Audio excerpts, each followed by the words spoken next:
Le cercle RH, pour parler d'un sujet, alors on parle emploi évidemment dans cette émission, mais on a essayé de faire un petit pas de côté.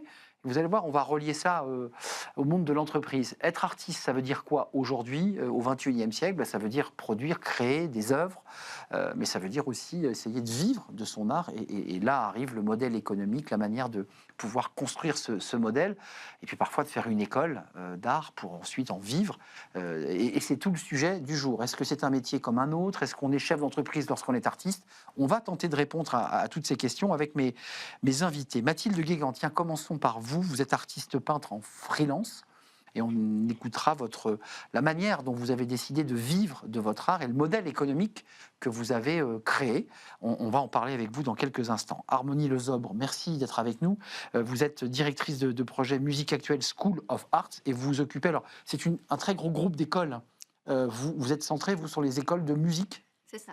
Combien d'écoles là 6 structures, donc dans les musiques actuelles, les musiques électroniques et tous les métiers techniques du spectacle. Génial, et qui va faire écho évidemment à Frédéric Sitterlé. Bonjour Frédéric, ravi de vous revoir.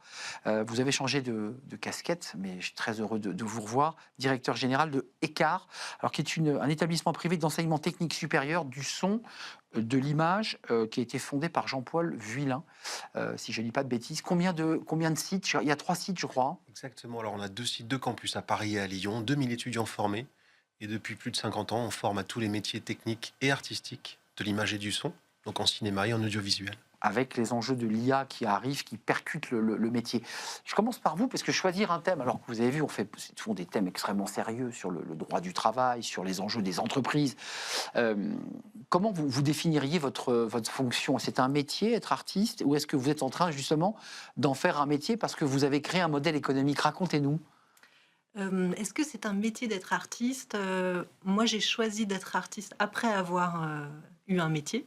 Donc, j'ai travaillé en entreprise pendant longtemps. Vous avez connu le monde de l'entreprise. J'ai connu très bien le monde de l'entreprise. Je l'ai beaucoup aimé. Je suis une grande fan de l'entreprise. J'étais chef de projet, j'étais manager. Et j'ai fait le choix, à 35 ans, de repartir à zéro et de faire une école d'art parce que j'avais envie de répondre à des questions existentielles. Et vous avez résolu, vous avez répondu à ces questions existentielles? Oui, et j'en suis ravie. Et donc là, vous êtes plus artiste, vous avez passé à autre chose alors? En tant qu'artiste, non. Maintenant, j'ai trouvé vraiment la direction dans laquelle j'ai envie d'avancer et dans laquelle j'ai envie de construire, du coup, ma carrière. Un mot sur la manière dont vous en vivez, parce que c'est vrai que c'est compliqué. Parfois, ils ont des agents, parfois, ils ont une vente en direct en galerie, ou du mécénat, les entreprises achètent les œuvres. Comment vous construisez votre modèle économique, vous qui êtes un peu particulier? Donc, il y a autant de modèles économiques qu'il y a d'artistes, et d'ailleurs, il y a tellement d'arts différents. Donc là, on a déjà deux exemples différents.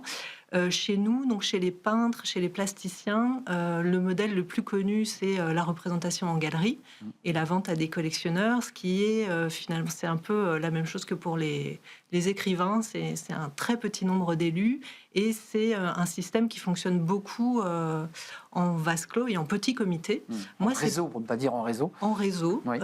Mais bon, moi, le réseau, c'est pas quelque chose de forcément négatif, c'est quelque chose qui est très positif. Il faut cultiver, ouais. Qu'il faut cultiver, mais par contre, donc on choisit dans quel réseau on a envie d'évoluer. Et moi, j'ai choisi des réseaux très atypiques comme artiste. J'ai beaucoup travaillé pour le sport et je travaille beaucoup pour les entreprises. Voilà, j'ai choisi. Les JO. Alors, j'ai beaucoup travaillé sur les JO pendant 2 ans, entre 2022 et 2024. Maintenant, je travaille sur les mathématiques. Et puis, alors moi, j'ai choisi un modèle économique qui est basé sur les fresques en entreprise. Donc, c'est ça qui me permet aujourd'hui d'avoir... Alors, je veux pas donner de faux espoirs. Je n'ai pas retrouvé mon salaire d'avant, quand je travaillais en entreprise. C'est ça. Mais j'ai de quoi être indépendante et c'est très important pour moi. Mais vous répondez aussi à des questions existentielles, parce que c'était aussi des chemins que vous êtes tracés. Ouais. Parlons des écoles, parce que là, vous formez des étudiants qui vont partir, je ne sais pas, faire des comédies musicales, être des créateurs, enfin, tous les métiers. C'est compliqué parce qu'eux aussi, là, ils sont dans leur question existentielle d'étudiants. C'est est-ce que je vais trouver un emploi? Est-ce que je vais finir à Auchan à la caisse parce que je ne trouverai pas de débouché à mon art? Comment vous leur expliquez ça? Comment on prépare ces étudiants? Et je poserai la même question à Frédéric Sitterlé. Alors, moi, je vais vous parler plus précisément donc, des musiciens, des musiciennes. Donc, le groupe School of Arts, en fait, ça représente à la fois des formations de métiers, donc de la musique, de la comédie musicale, du théâtre et des arts visuels. D'accord. Pour ma partie, de la musique, comment on les forme? Mais en fait, il y a toutes les compétences techniques, instrumentales, vocales, Je pose ma etc. question, comment vous les préparez au monde de l'économie? C'est-à-dire qu'il faut créer, mais il faut vivre. Alors, une fois la création, on les prépare à 4 choses. Il y a une grosse modification de la chaîne de valeur dans les musiques actuelles ces dernières années. Et aujourd'hui, en fait, l'entourage professionnel des artistes a complètement externalisé leur fonction première vers les artistes. Ça veut dire qu'en fait, on les forme déjà à s'enregistrer, donc à s'autoproduire. À se produire, oui. On les forme à gérer leur image, leur notoriété, à faire des supports de communication, du marketing, de la communication digitale, Et il y du a réseau 20 ans social. ou 30 ans, on ne le faisait pas. Ça, c'était les maisons de Pas disques qui du le faisaient. C'est ça. On est d'accord. On les forme également à gérer leurs droits, à être en capacité de gérer un contrat, de déposer des droits à la SACEM, etc., de se protéger en fait en tant qu'auteur, en tant que créateur. Et on les forme également à être un peu chef de projet de leur projet professionnel. Malgré tout, il faut qu'on le rappelle, en tout cas dans la musique, nous on a une vraie chance qui est le régime spécifique de l'assurance chômage pour les intermittents et les intermittentes du spectacle. Donc l'artiste musicien, il est avant tout salarié. Il y a une dérive vers des compétences entrepreneuriales qui sont nécessaires aujourd'hui puisque... Mais le statut quand même, de l'intermittence garantit ça, enfin, permet ça. Ça permet ça. En fait, aujourd'hui, le musicien, il doit avoir en tête un certain nombre de choses qu'il n'avait pas avant, mais il est au départ salarié. Frédéric Sitterlet, les métiers aussi du cinéma, de l'audiovisuel, puisque c'est de ça dont il est question dans votre école, là aussi vous les préparez à ces sujets, parce que le cinéma c'est pareil, hein, il est percuté, les modèles économiques sont transformés, les plateformes arrivent, on va moins en salle, enfin tous ces sujets-là vous impactent forcément. Mais oui, parce qu'un artiste qui dure, c'est un artiste qui sait entreprendre sa carrière. On n'est plus dans des carrières faites de succession de postes. Avant, on était tout le temps dans la même entreprise, puis il y a eu des successions de postes. Aujourd'hui, on est dans des successions de projets. Et donc, il faut préparer les étudiants, futurs professionnels, c'est le cas de Mathilde, hein, à enchaîner les projets les uns après les autres. Finalement, il n'y a pas de liberté artistique s'il n'y a pas d'autonomie économique. c'est clair. Donc, il faut les former à ça. Et là, c'est tout le rôle de l'école qu'on interroge. Avant, il suffisait, après avoir passé son bac, de faire une école. Et ça suffisait à faire une carrière. Aujourd'hui, le monde change de manière très importante.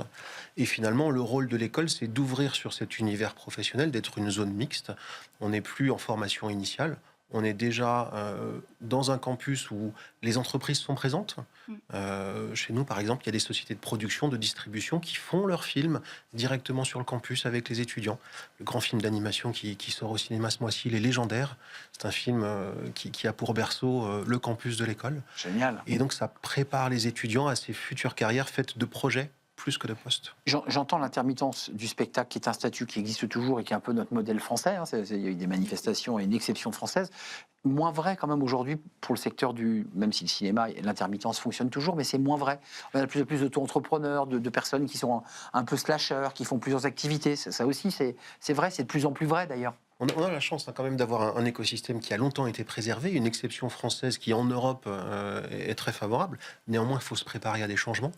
Alors effectivement, aujourd'hui, un créateur de contenu, c'est quelqu'un qui est très autonome, qui gère son projet artistique, son projet visuel, mais qui est capable de gérer son entreprise aussi. Et on voit comment les youtubeurs, les créateurs développent leurs projets avec une agilité beaucoup plus forte que les entreprises Chez vous, traditionnelles. et peut-être chez Mathilde aussi d'ailleurs, parce qu'il y a aussi des projets de fresques, il y a quand même l'impact du monde du numérique. On parle de l'IA, mais le numérique, d'une manière générale, a impacté ou modifié, transformé les métiers. La numérisation de la musique, on n'achète plus de CD, les enjeux numériques de l'IA. Vous aussi, vous êtes impacté ou touché ou porté par cette poussée du numérique, où vous dites, moi, dans ce que je crée, je ne suis pas impacté. Alors moi j'ai choisi la peinture, ce qui est encore un bastion un petit peu Justement. Manuel, bien qu'on essaye de faire des robots qui peignent, etc. Et c'est très intéressant à suivre. Moi, j'utilise beaucoup l'intelligence artificielle pour m'aider dans toutes mes tâches, pour m'assister en fait dans toutes mes tâches d'entrepreneuse. D'accord. Aide-moi à trouver la bonne TVA, aide-moi, tous ces sujets-là. Enfin... Oui, la communication, rédige-moi. Moi, je viens de créer un podcast, donc Comment il s'appelle, qu'on fasse un peu de publicité? De la voix à la peinture. De la voix à la peinture. Donc, il m'aide à rédiger mes interviews, etc. Donc, je le sollicite beaucoup. Et même, je commence pour des prestations vraiment clients, des animations artistiques pour des entreprises, à utiliser l'IA.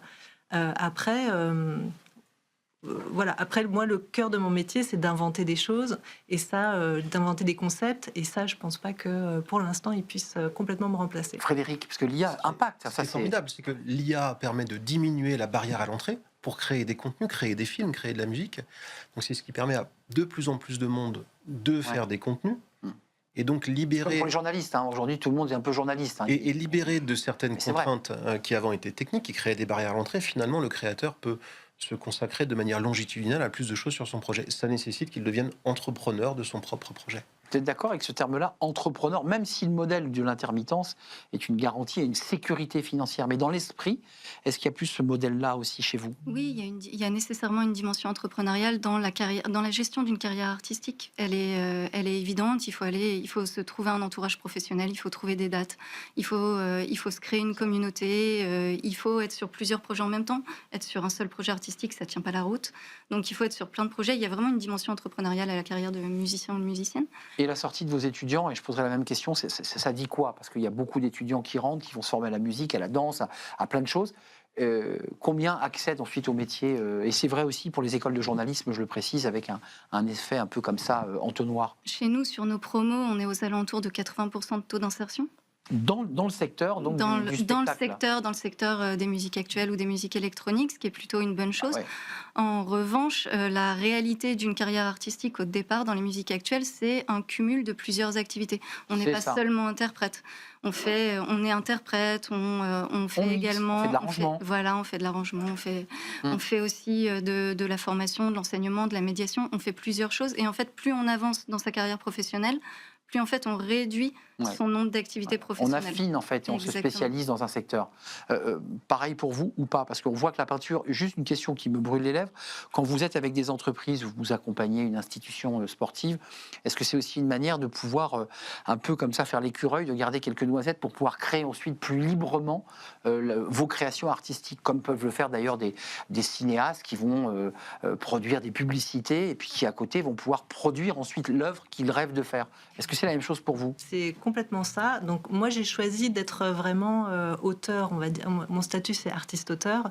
Donc j'ai choisi de porter tous les projets que je fais, même les projets alimentaires, sous ma casquette. J'ai pas osé le dire. Sous ma casquette d'artiste. C'est ça. Donc il y a une partie de mon travail qui a une visée commerciale, artiste commercial, mais ça c'est fait pour soutenir ma pratique. C'est complètement assumé. C'est intéressant. Et du coup je porte les mêmes valeurs. Par contre ça c'est hyper important dans mes projets parfois commerciaux. Alimentaire, on ne s'en vante pas. Vous voyez, on dit oh j'ai fait ça, mais c'était vraiment pour.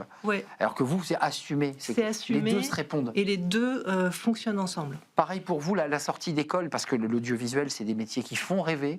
Les jeunes veulent faire du cinéma, veulent faire de l'animation. Là aussi, vous en sortez combien et combien arrivent à entrer dans le métier? On est dans des métiers où on existe par ce que l'on fait.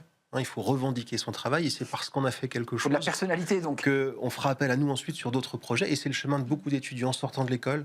Ils créent leur troupe de théâtre. Ils deviennent youtubeurs. Je prends l'exemple d'Ambroise Carminati, youtubeur, Cocovoite. Ensuite, il a fait des publicités, il a fait l'effondrement pour Canal. Et puis finalement, là, il est en train de faire son deuxième long métrage. Donc on existe à travers ce que l'on fait, on revendique son travail, on fait des choses commerciales pour financer des projets plus artistiques.